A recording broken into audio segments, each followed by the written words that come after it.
Our next guest, this is exciting. Yes. Is sharing tips on how to get the best sleep at every stage of your life. That's because right. Lord knows That's we right. here on this show need it. We need it. Joining us live this morning is Dr. Michael Breus. He is a psychologist and sleep medicine expert. We call him the sleep doctor and also friend of the show. Hello, Dr. Breus. It's wonderful to see you.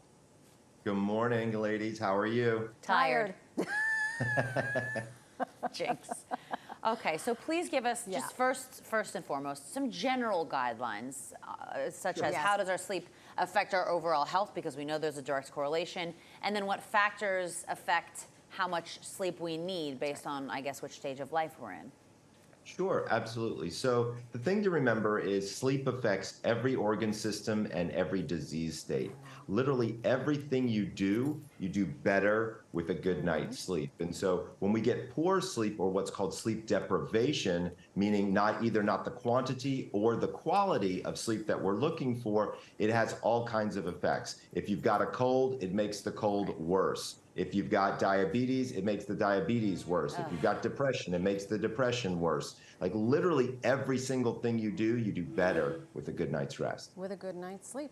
So, you know, I read that we require different types of sleep based on our age, and I was curious about that. So can we go through the stages? Let's start with teens, which is great for me because I have a 14 and a 17-year-old boy. Boys, how much sleep do teenagers need, and what are some of the things that they need to be mindful of that disrupt their sleep? Sure. So teenagers are the toughest. I have a 19-year-old and a 21-year-old, so I'm just kind of getting through that era myself. They usually need somewhere between 8 and 10 hours of sleep a night.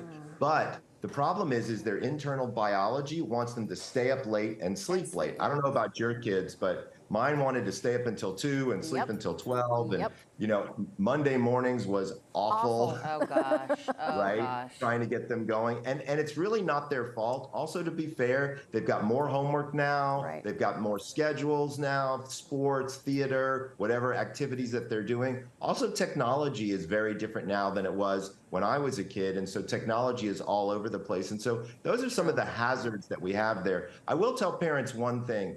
If you have children this age, let them sleep in on Saturdays, but not on Sundays, right? So Saturdays, let them try to catch up. But on Sundays, wake them up within 30 to 45 minutes of their normal wake-up time. Otherwise, Monday's just a bear. I feel like I need to follow those rules, too, getting back on my schedule for here, which I wake up at 1:45 in the morning. That's right. Eastern Standard Time. Okay, so what about young adults in their 20s and 30s? What are the sleep needs there?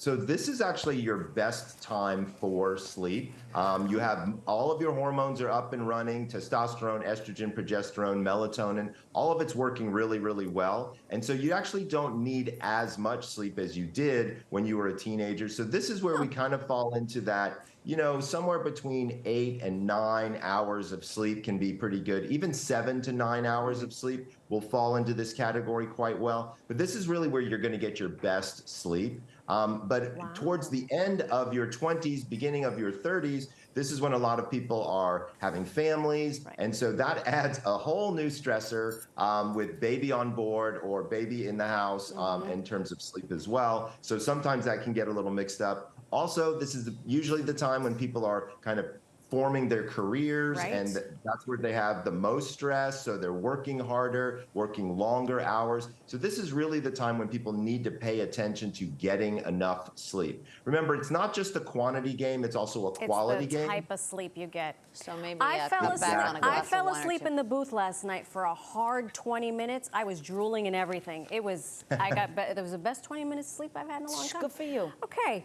So the key here is wake up at the same time every day, including the weekends in your 20s and 30s. This keeps your circadian rhythms going well. You ladies probably shouldn't follow that since you wake up at such different times. I was going to say, I'm going to need you to sidebar with you because I'm not waking up at 1:45 tomorrow morning. What about folks in their 40s and 50s? What tends to disrupt sleep for this age group? Stress. Well, this is one where habits have a tendency, also medicines and medical situations. So caffeine is usually a well-established habit at this point, and that's really one of the biggest factors. Most people don't realize it, but caffeine has a half-life of between 6 and 8 hours, meaning half of it is still on board 8 hours later. So gosh. I'm asking adults at this age range to stop caffeine by 2 at the latest, but 12 if they can. That gets it out. Also, if you're an alcohol drinker, this is usually the time where alcohol has some of the bigger effects on your sleep, because in your 20s, when you drink alcohol, because you're so resilient, it doesn't have as big of an effect. But once you hit your 30s, 40s, and 50s, when things are starting to kind of slow down, alcohol has a pretty big effect here. Also, this tends to be the time when most people have medical issues in their lives. So medicines come on board. You really want to think about how does your medicine affect your ability to sleep, because many of the pharmaceuticals out there do have that effect. And so here people are still in that 7 to 9 hour range, but unfortunately the quality is going down. Shucks. Now talk to us about, lastly, the sleep needs for those who are 65 or older. So it changes a little bit here as well. It's kind of unfortunate because this is the time in life when we have more time to sleep, but our bodies are kind of not have the hormone levels to help us sleep. Usually people here have got sleep apnea, which is a situation where people stop breathing in their sleep. Again, people are more medically complicated here. So even though we have more time to sleep, the sleep that we get isn't so great in terms of the quality. So this is really where you really want to look at things like, what kind of mattress do you have? What kind of, how cold is your bedroom? How dark is your bedroom, right? You want to be able to take the time that you need to sleep in this particular era quite a bit. It turns out it's really important, especially then. Dr. Michael Breus, we have you on speed dial. You're always a wealth of knowledge, and yet I still don't get enough sleep. But thank you for those tips. So incredible. Always a pleasure. Always a pleasure. If folks want to learn more, head on over to thesleepdoctor.com and you can learn all about sleep.